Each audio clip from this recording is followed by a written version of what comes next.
মনে করো আমি পাড়ার মেয়ে, ঠিক আছে, মানে তোমাদের বাড়ির মেয়ে, তাহলে একটু বেশি ভালোবাসা দেবে তো।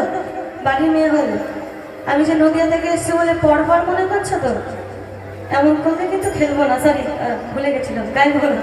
তো সকলে একটু আনন্দ করে